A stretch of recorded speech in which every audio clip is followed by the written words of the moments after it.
You clicked on this video because you are having a hard time manifesting love. You're doing everything in your power to try to see love come into your life, and it is just not happening for you. You don't know why, because you're doing everything that you've been taught to actually manifest that person, and it's just not happening for you. Well, let's talk about the number one reason why this is happening to you that you probably have no idea is going on. So without further ado, let's get right into it. When I was first manifesting love into my life, I had this predetermined story as to what my love life was looking like and how it was going to be. For me, when I was manifesting love into my life, I was like you, doing everything that I could possibly do. Like, I was doing everything that was being told to me and some to actually see that happen. I was literally reading all the books I could read. I was watching all the videos that I could possibly do. Like, I was taking advice from everyone. I was doing everything that I could possibly do, and yet nothing was really happening for me. I couldn't understand what was going on. I couldn't understand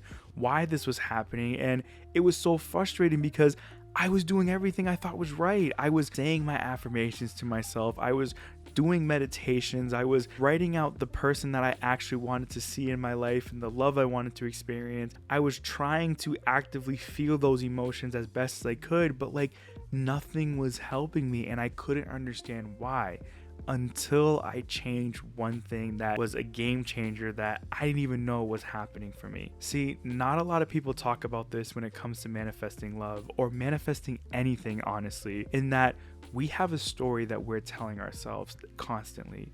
Whether you believe it or not, you are telling yourself a story. You are the author of your story, and whatever it is that you write down, how you want the main character to be, how you want them to show up, like everything that they are doesn't happen unless you say so, unless you write it down on that piece of paper. And the way that we do that in our own life is the story that we are essentially telling ourselves as to what is possible for us. And for me, I had to take a step back and realize that I was creating the story. I was creating this story that I wasn't going to find love, that I wasn't worthy of love, that no one is going to love me for who I am. I don't deserve it because I have so many different flaws in myself. All of these things were going on in my story, and I wasn't aware of it. I just thought that it was something that was continuing to happen, and I thought that there was somebody above me who was writing the story and I was just living it out. Well, come to find out, there was a higher person, but that was me. And once I realized that and took that step back and understood it, it was such a huge revelation to myself, because this whole entire time I was looking outside, pointing at different areas of my life or outside forces that was causing me to not see this. People didn't understand me.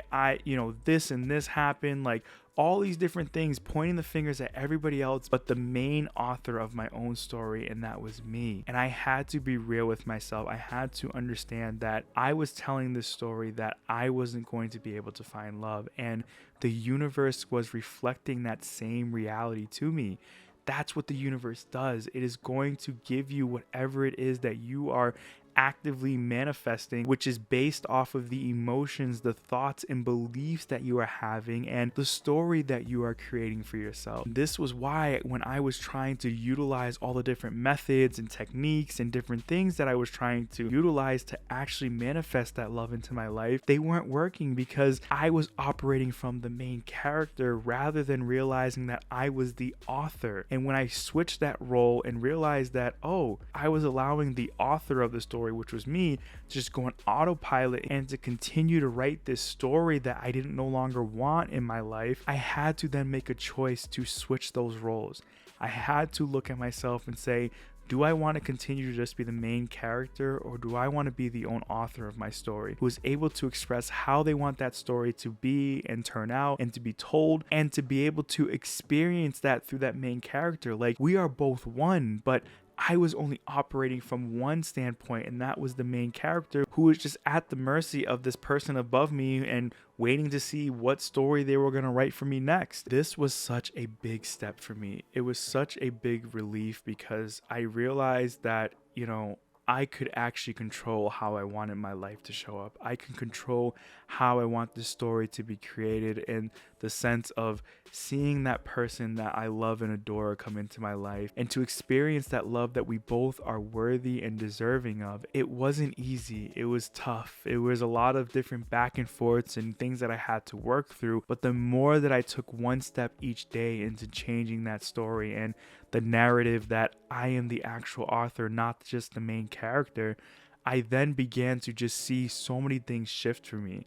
I began to see love in areas that I never thought were possible for myself, and it ultimately led to me finding love again in my life. It was such a relief to finally realize this, because it just made everything else with manifesting so much easier, especially when it came to finding love and ultimately my soulmate. But if you want to learn how to grow your manifesting muscle even further, check out these videos which will help you do just that.